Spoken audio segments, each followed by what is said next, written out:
Brandon Cortez had ruled Westfield Preparatory Academy's student council for 3 consecutive years, manipulating elections and silencing opposition through calculated intimidation. But when he stole quiet Claire Harrison's personal diary during the annual academic showcase weekend, his empire crumbled in exactly 48 hours. By the end of this story, you'll discover how one girl's private thoughts became the nuclear weapon that exposed an entire corruption network spanning students, faculty, and wealthy donor families. Hit subscribe, because this elite private school showdown proves that sometimes the quietest voices carry the most devastating truths. Westfield Prep was where scholarship kids disappeared mid-semester, where perfect grades were bought with family donations, and where speaking against the system meant academic suicide. Claire Harrison adjusted her wire-rimmed glasses as she navigated through Westfield Preparatory Academy's marble-floored main corridor, clutching her worn leather messenger bag against her chest like armor.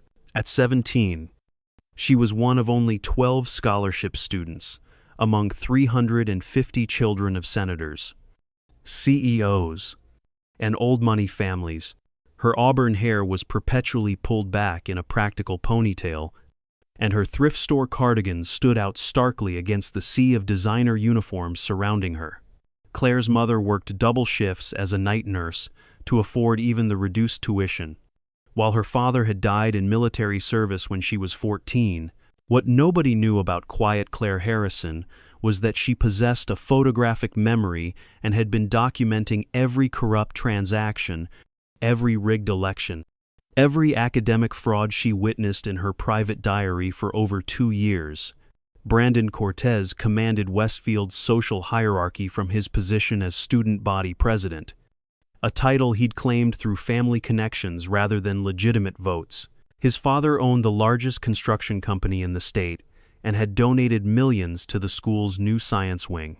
At Aldine, Brandon stood 6 feet tall with perfectly styled dark hair and the kind of confident smirk that came from never facing real consequences.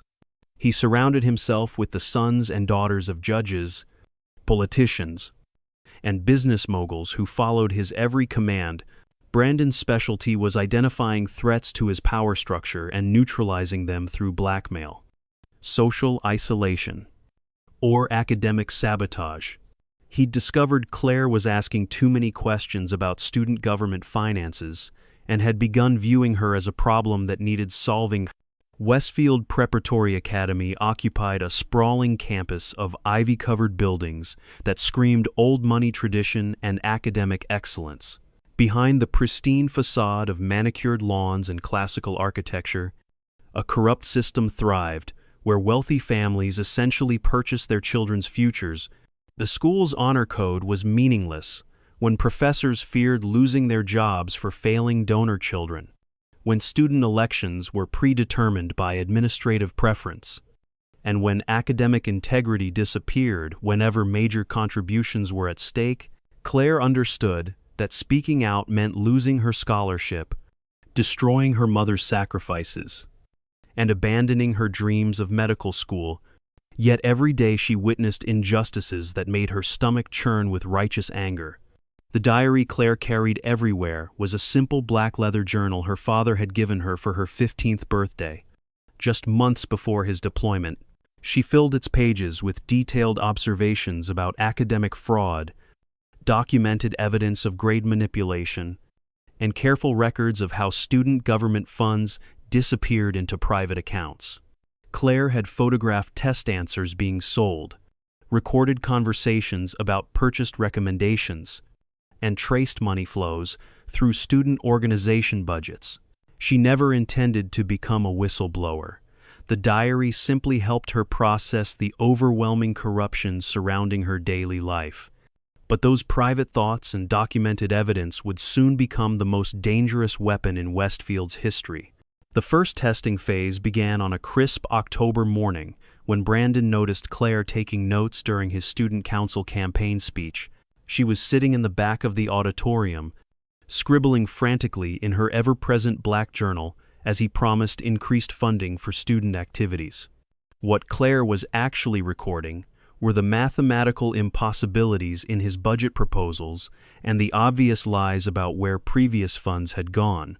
After the assembly, Brandon cornered her near the library entrance with his usual crew of followers flanking him like bodyguards. "Interesting notes you were taking back there." "Scholarship girl," Brandon said, his voice carrying that particular tone wealthy kids used when addressing those they considered beneath them. "Mind sharing what was so fascinating about my speech?" Claire's heart hammered against her ribs, but she maintained steady eye contact. "Just taking notes for the school newspaper," she replied quietly, clutching her diary tighter. "The newspaper you're not even part of?" sneered Madison Pierce. One of Brandon's lieutenants, whose senator father chaired the education committee. Claire's cheeks burned with embarrassment as other students turned to stare at the confrontation. Brandon stepped closer, invading her personal space with practiced intimidation. "Here's some friendly advice, Claire. Some things at Westfield are better left unexamined.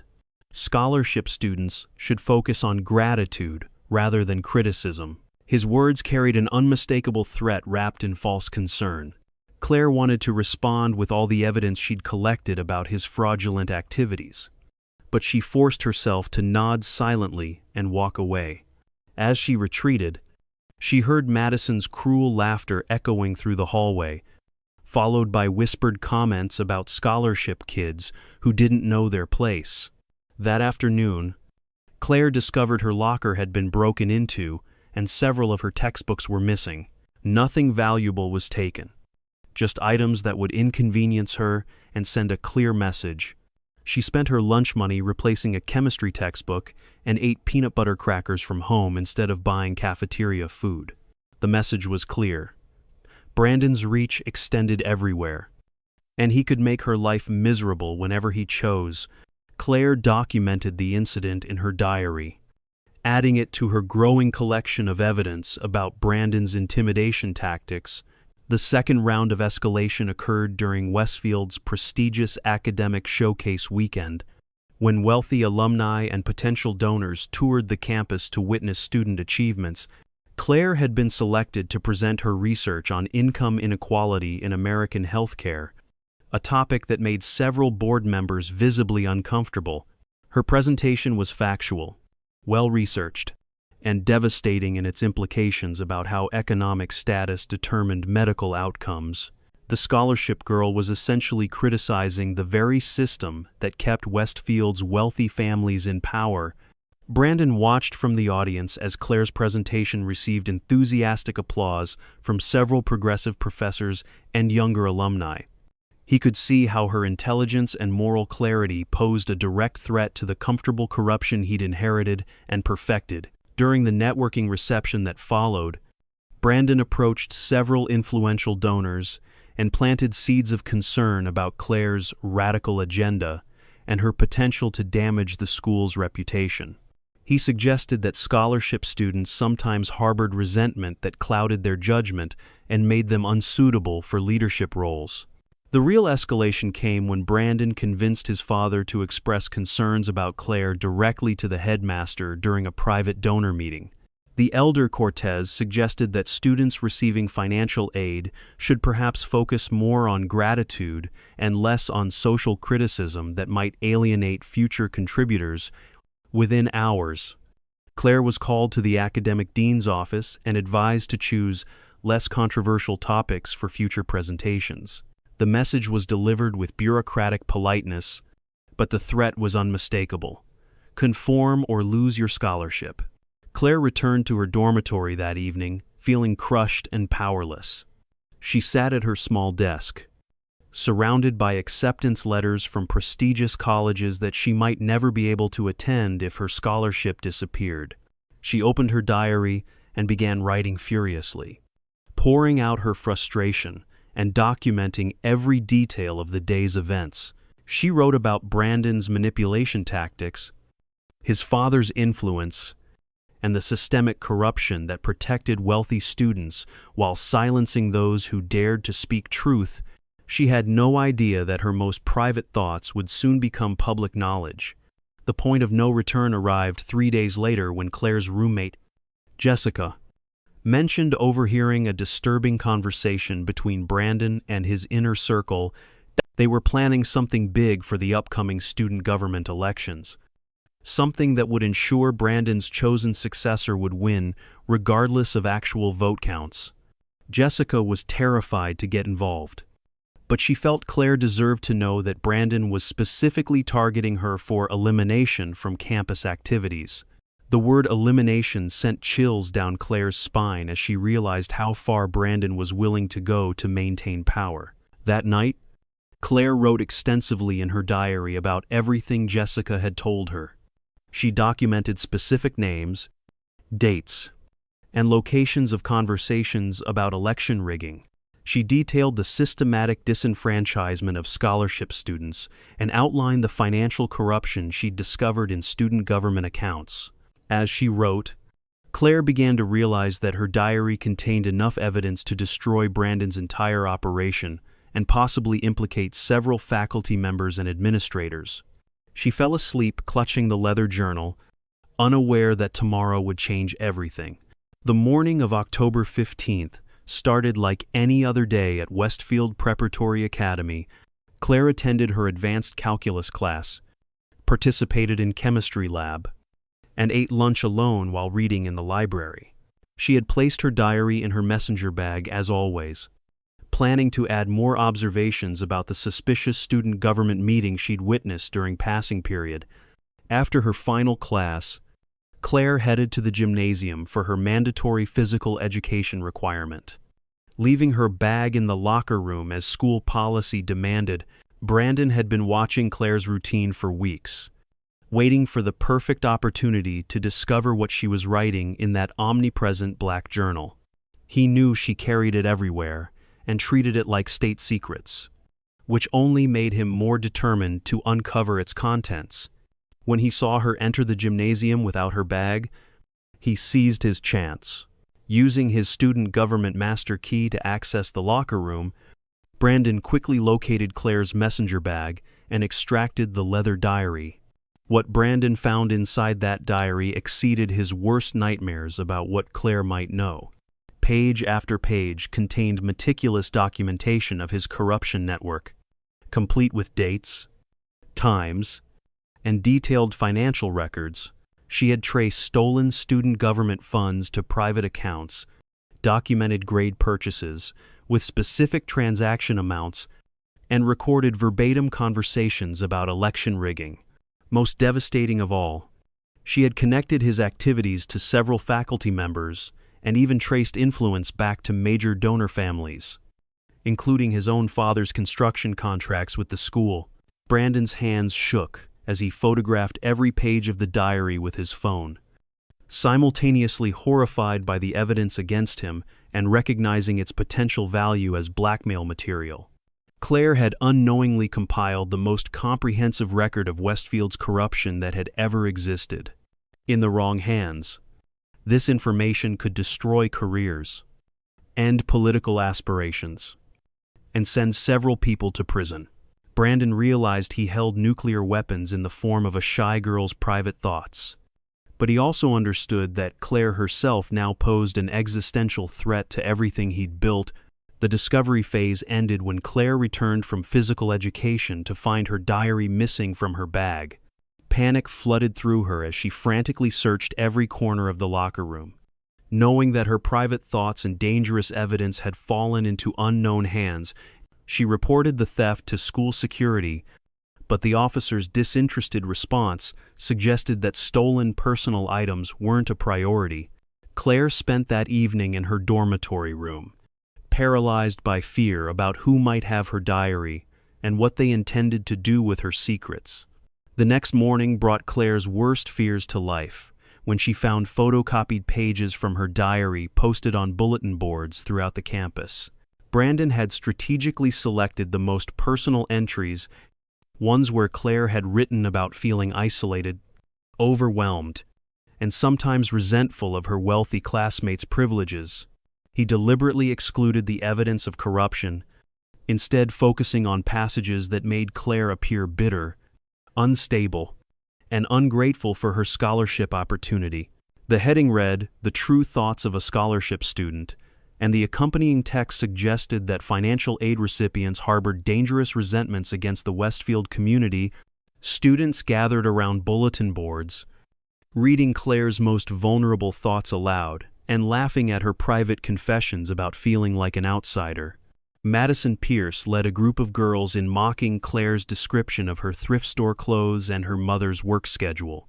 Other students began avoiding Claire in hallways, whispering about her mental instability and questioning whether scholarship students could be trusted to maintain school loyalty.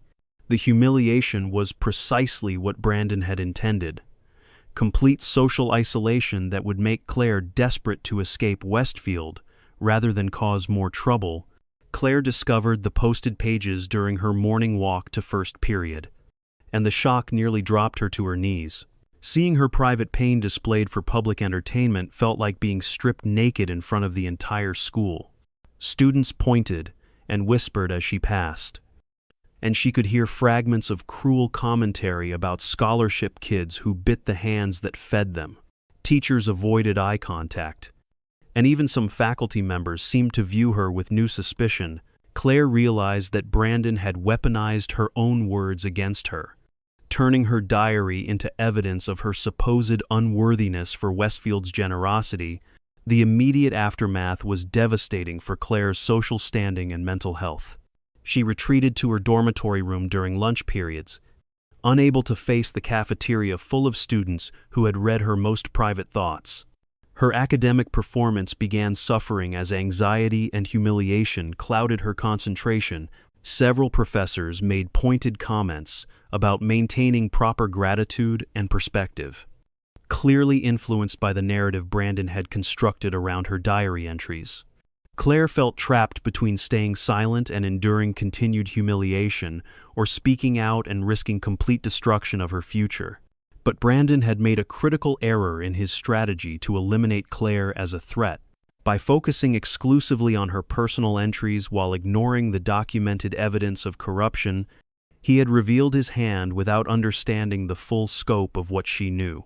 Claire realized that Brandon must have read everything in her diary, which meant he was now aware that she possessed evidence capable of destroying him. His attempt to discredit her before she could speak out actually confirmed that her documentation was accurate and dangerous enough to warrant such desperate measures. 3 days after the diary pages appeared, Claire made a decision that would change everything. She had spent 72 hours humiliated and isolated, watching as Brandon's narrative poisoned her relationships and threatened her academic future. But as she sat in her dormitory room, staring at the remaining acceptance letters from colleges she might never attend, rage began overwhelming her fear. Brandon had stolen her private thoughts, violated her deepest vulnerabilities, and used her own words to destroy her reputation. Now it was time for him to face the consequences of that violation. Claire's photographic memory had preserved every detail she'd written in her diary, including all the evidence Brandon had carefully avoided publicizing. She spent the next 18 hours reconstructing her documentation, this time organizing it for maximum impact rather than personal processing. She created a detailed timeline of Brandon's corruption network, connected financial irregularities to specific individuals, and prepared a presentation that would expose the entire system of academic fraud that protected wealthy students while exploiting those without connections. The transformation began when Claire contacted the school's newspaper editor, Michael Chen, who had always admired her academic integrity despite not being part of the popular crowd. Michael was one of the few students whose family wealth came from legitimate business success rather than inherited corruption, and he had grown increasingly uncomfortable with Westfield's obvious double standards. When Claire approached him with her evidence, Michael immediately recognized the potential for a story that could expose systematic fraud and possibly win national journalism awards. Working together through the night, Claire and Michael organized her evidence into an airtight exposé that traced corruption from student government finances through academic fraud and connected it to major donor influence on school policy.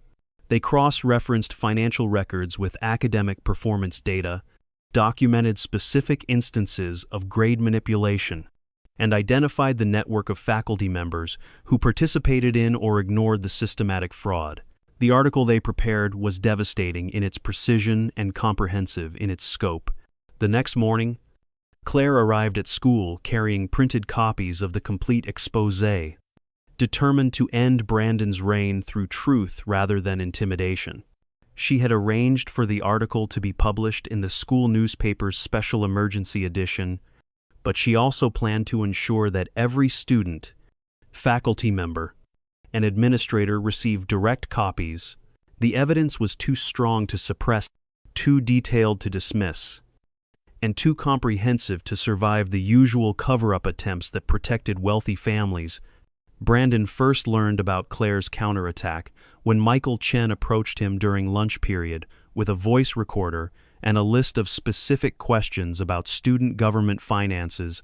The questions were so detailed and accurate that Brandon immediately realized Claire had reconstructed her documentation and was preparing to go public with everything. His face went pale as Michael rattled off transaction amounts, dates of grade purchases, and names of faculty members who had accepted bribes to alter academic records.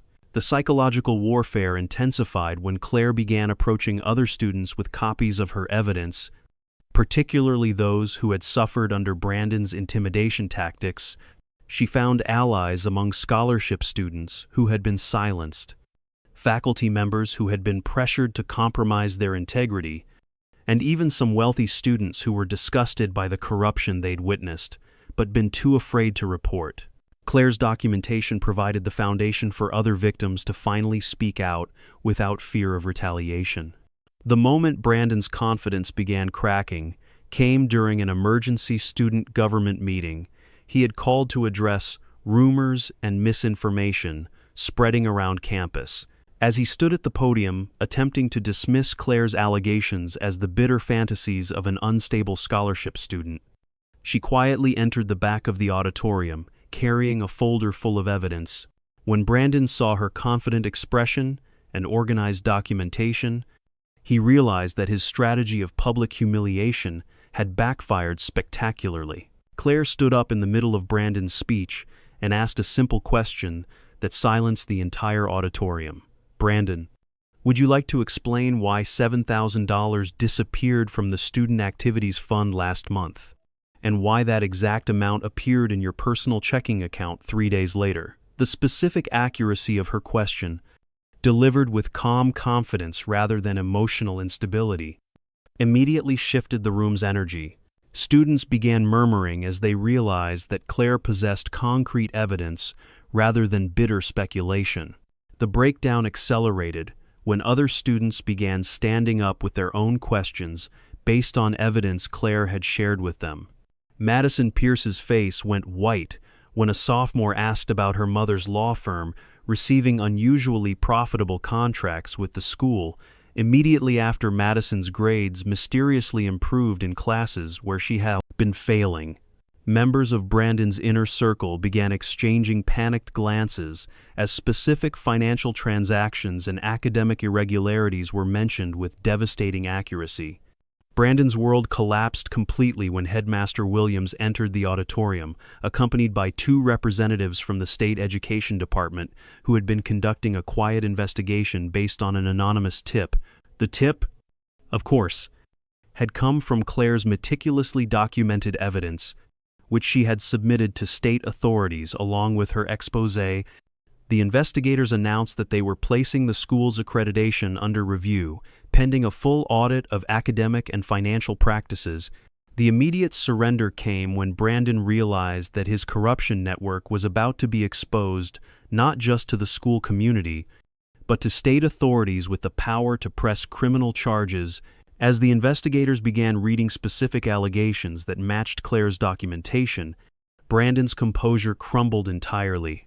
He attempted to blame others, then tried to downplay the significance of the evidence, and finally resorted to claiming that he was merely following traditions established by previous student leaders. The community reaction was swift and devastating for Brandon's entire network. Within hours of the emergency meeting, parents began demanding explanations from school administrators about their children's academic records. Local news stations picked up the story of the shy scholarship student who had exposed systematic corruption at one of the state's most prestigious preparatory schools. Social media amplified Claire's story, with Westfield Truth trending as students shared their own experiences of academic fraud and social intimidation. The most profound individual transformation occurred when several faculty members who had been coerced into participating in grade manipulation finally felt safe enough to come forward with their own evidence. Professor Martinez, who taught advanced literature, revealed that he had been pressured to pass donor children regardless of their performance and had kept detailed records of administrative threats against his tenure. His testimony corroborated Claire's documentation and provided additional evidence of institutional corruption extending far beyond student government. Other students began sharing their experiences of being silenced, intimidated, or excluded from opportunities because they lacked family influence. Claire's courage in speaking out despite personal humiliation inspired a wave of testimonials that painted a comprehensive picture of Westfield's toxic culture. Scholarship students who had suffered in isolation realized they were part of a systematic pattern of discrimination rather than individual failures. The new dynamic at Westfield became apparent within weeks as the investigation expanded and reforms were implemented.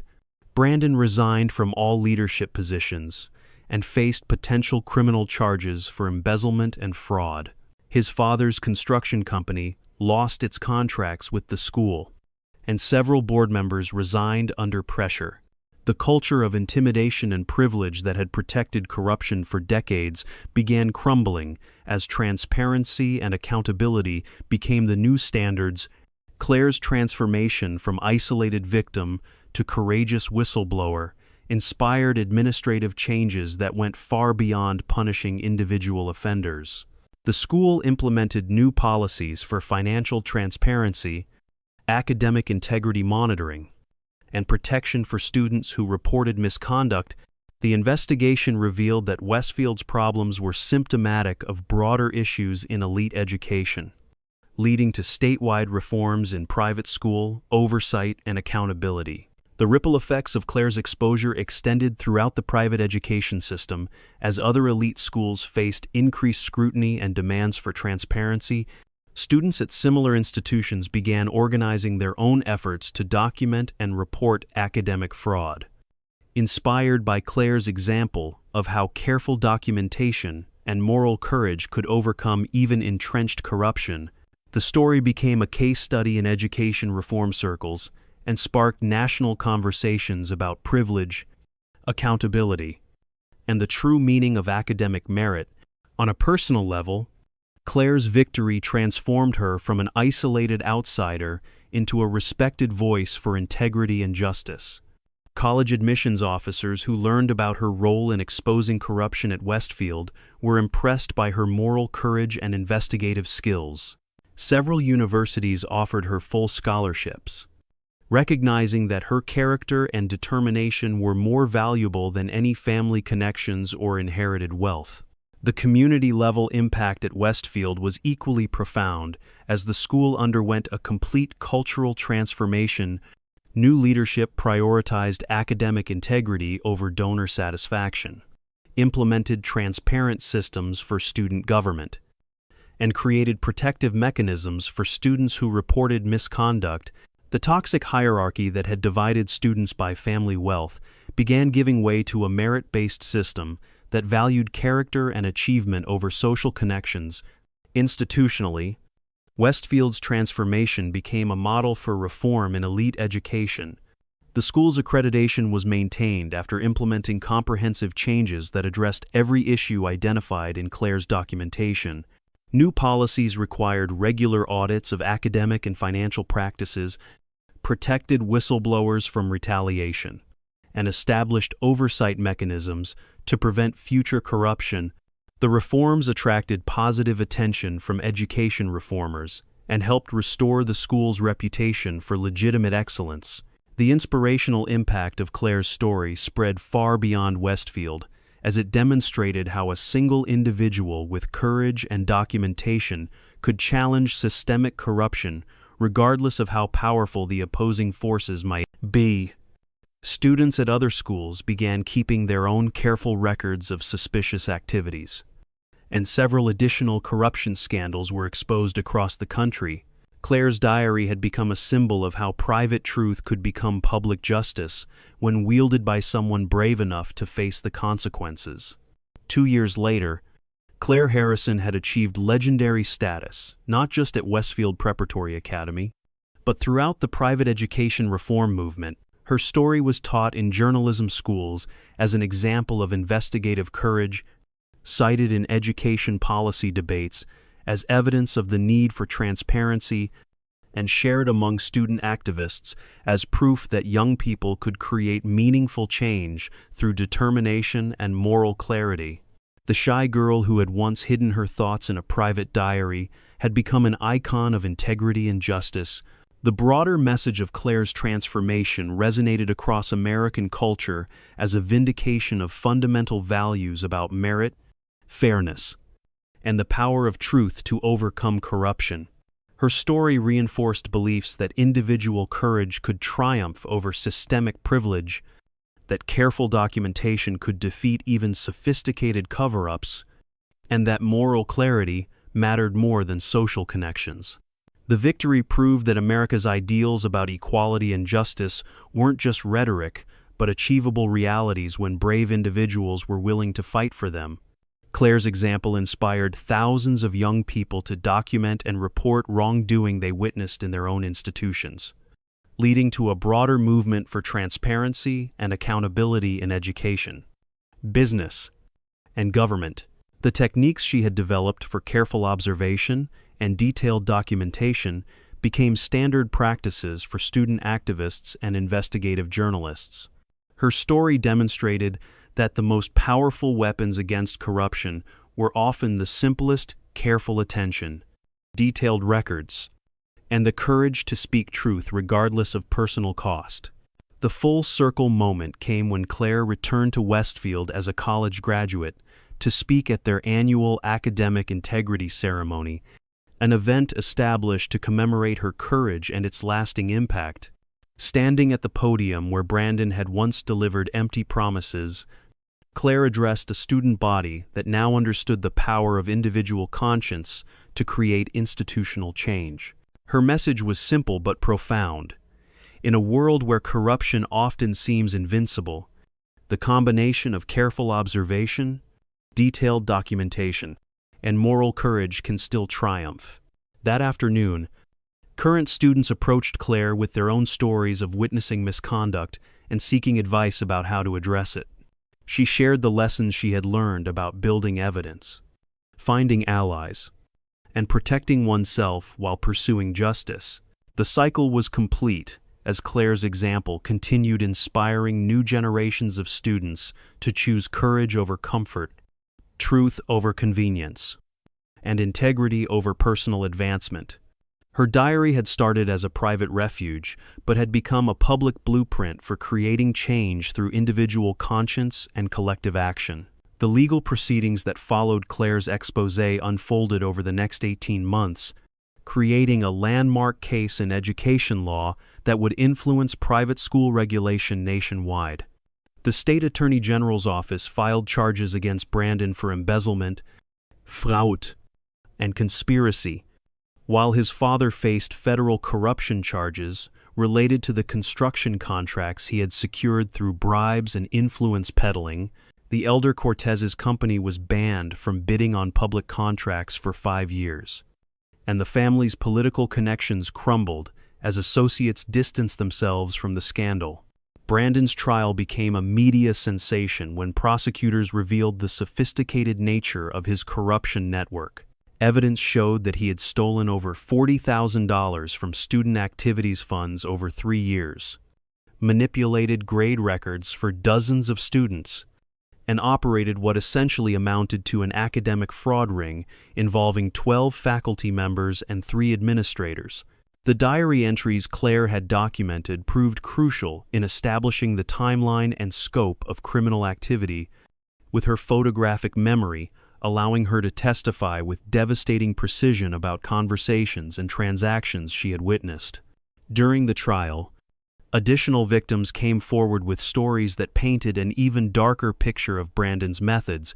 Sarah Chen, a scholarship student who had graduated the previous year, testified that Brandon had threatened to fabricate plagiarism charges against her when she questioned irregularities in student government spending. Marcus Williams, whose father was a prominent civil rights attorney, revealed that Brandon had attempted to blackmail him with fabricated evidence of academic misconduct when Marcus began organizing scholarship students to demand equal treatment. The most shocking testimony came from Professor Elena Rodriguez, who had taught mathematics at Westfield for 15 years before being forced to resign for refusing to alter grades. She revealed that the corruption extended far beyond Brandon's activities, describing a systematic culture where wealthy families essentially purchased their children's academic success. Rodriguez testified that she had been pressured to pass failing students whose families had made significant donations, threatened with termination when she refused, and ultimately driven from her position for maintaining academic integrity. Claire's testimony lasted 3 days and captivated national attention as she calmly recounted her documentation process and the evidence she had gathered. Legal experts praised her methodical approach and attention to detail, noting that her case demonstrated how ordinary citizens could effectively combat institutional corruption through careful observation and record-keeping. The defense attorney's attempts to portray her as a bitter scholarship student seeking revenge backfired spectacularly when prosecutors presented her academic records, teacher recommendations, and character witnesses who testified to her integrity and moral courage. The verdict delivered justice that exceeded even Claire's hopes for accountability. Brandon was sentenced to 18 months in federal prison and ordered to pay full restitution for the stolen funds, plus additional penalties that totaled over $100,000. His father received a 5-year sentence for bribery and corruption, while several faculty members lost their teaching licenses and faced civil penalties. The school itself was fined $2 million and placed under federal oversight for 3 years to ensure compliance with reformed policies. More importantly, the case established legal precedents that strengthened protections for student whistleblowers and created new requirements for financial transparency in private educational institutions. The Harrison Standards, named in Claire's honor, became model legislation that was adopted by 12 states within 2 years. These standards required private schools receiving any public funding to maintain open financial records, implement anonymous reporting systems for misconduct, and provide legal protection for students who reported violations. Claire's college experience at Northwestern University reflected her transformation from isolated outsider to respected leader and advocate. She majored in investigative journalism with a minor in education policy, using her Westfield experience as the foundation for academic research that earned national recognition. Her freshman year research paper, Institutional Corruption in Elite Education, a case study in student-led reform, was published in the Journal of Education Policy and became required reading in several graduate programs. The transition to college wasn't without challenges. As Claire initially struggled with the attention her story had generated, fellow students recognized her from media coverage, and professors often asked her to share her experiences in classes discussing ethics, journalism, and social justice. She learned to balance her desire for normal college experiences with her growing role as a public advocate for education reform. Claire joined the campus newspaper, where her investigative skills and ethical standards quickly earned respect from both peers and faculty. During her sophomore year, Claire began receiving invitations to speak at conferences, universities, and policy forums about student activism and education reform.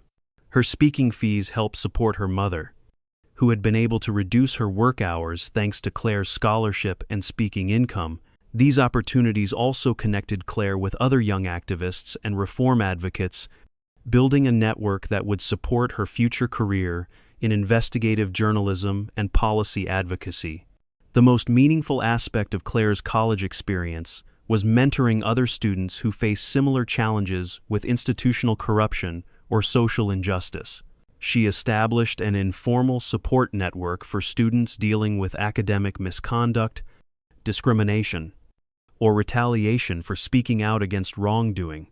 Her dormitory room became a regular meeting place for students seeking advice about documentation techniques, legal resources, and strategies for building evidence against institutional misconduct. One particularly impactful case involved Jennifer Martinez, a pre-med student whose research had been stolen by a professor who then published it under his own name. Jennifer had been afraid to report the theft because the professor had significant influence over medical school recommendations.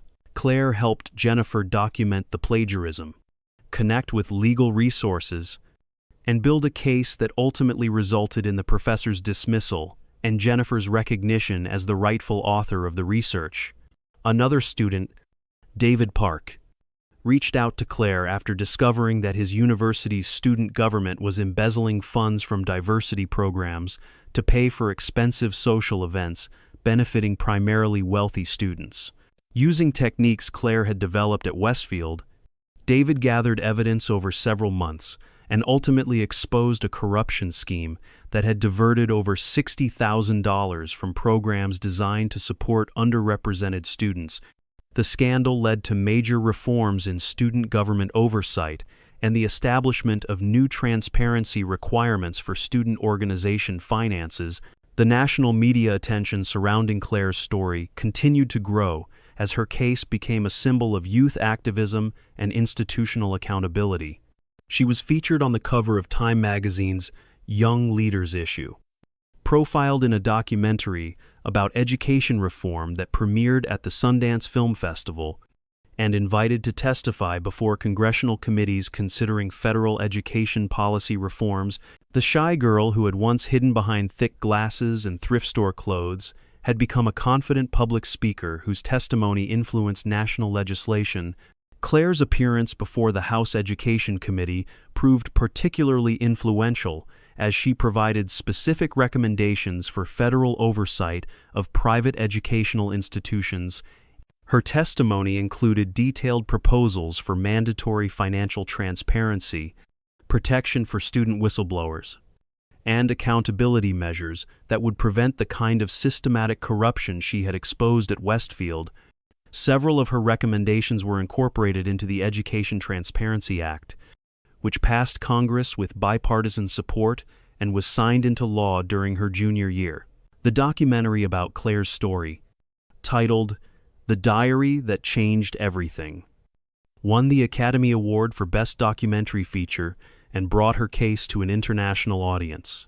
The film included interviews with other students who had been inspired by Claire's example to expose corruption at their own institutions, creating a broader narrative about the power of individual courage to create systemic change.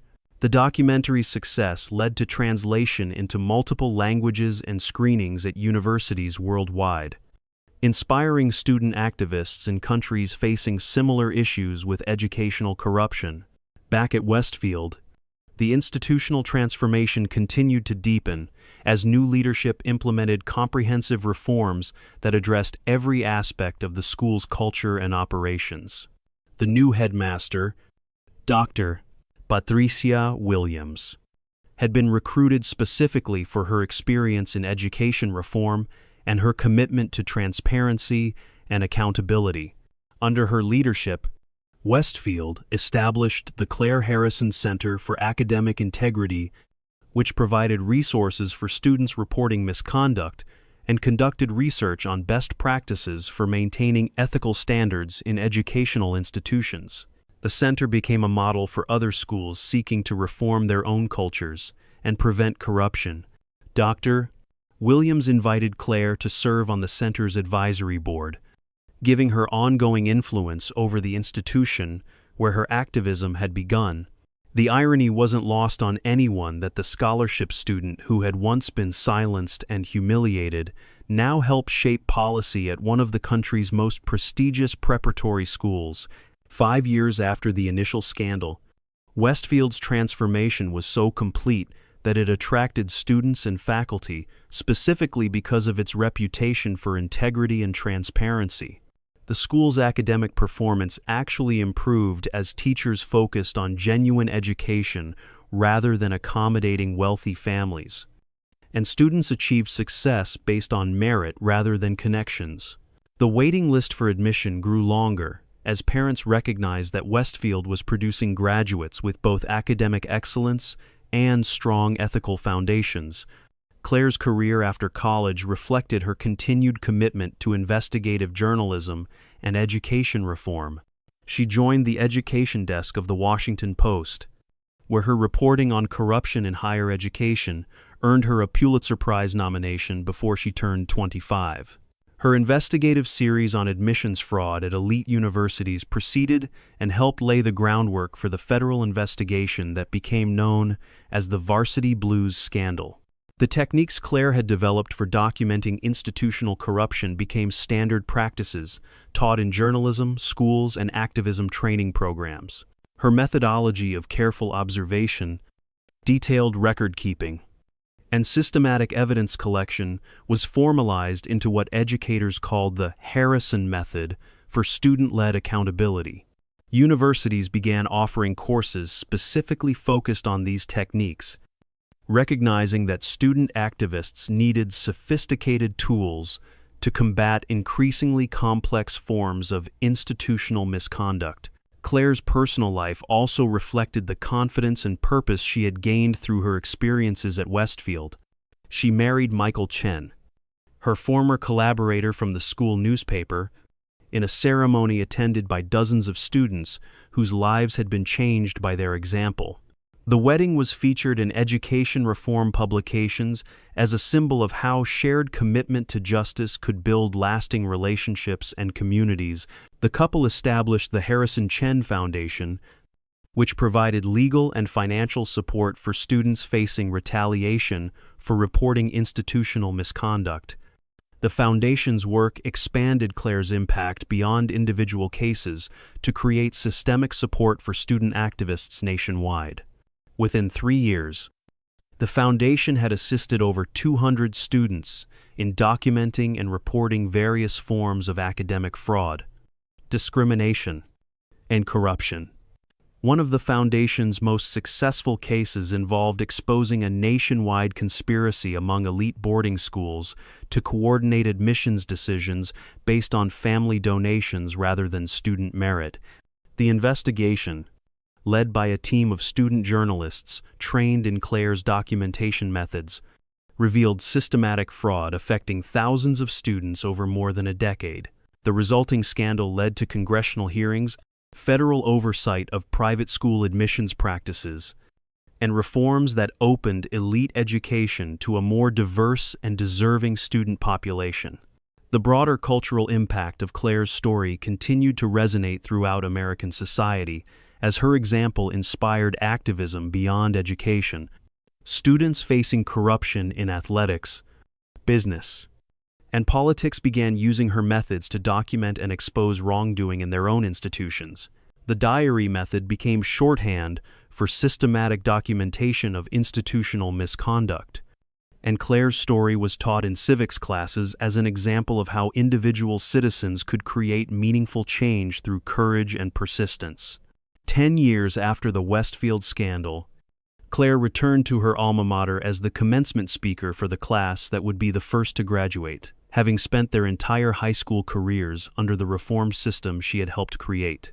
Standing at the podium where Brandon had once delivered empty promises, Claire addressed graduates who had grown up understanding that integrity mattered more than connections, that transparency was essential for justice, and that individual conscience could triumph over institutional corruption. Her message to the graduates was both personal and universal. You are inheriting a world where systematic change is possible when individuals choose courage over comfort. The diary I carried through these halls contained private thoughts that became public justice, because sometimes our most personal truths are exactly what the world needs to hear. Your voices matter. Your observations have power. And your willingness to speak truth can create change that extends far beyond anything you can imagine. The standing ovation that followed lasted over 5 minutes, with graduates, faculty, and families recognizing not just Claire's individual achievement, but the ongoing impact of her decision to transform private pain into public purpose. As she looked out at the audience, Claire could see students who had grown up in a culture of transparency and accountability that her courage had helped create. The shy girl with the secret diary had become a woman whose story would inspire generations of young people to choose justice over convenience, truth over silence, and moral courage over personal safety. The legacy continued as graduates of the reformed Westfield carried Claire's lessons into their own careers and communities, understanding that integrity wasn't just a personal virtue but a tool for creating systematic change. Her diary had started as a refuge for private thoughts, but had become a blueprint for transforming institutions through individual conscience and collective action, proving that sometimes the most powerful weapon against corruption is simply one person brave enough to write down the truth and share it with the world.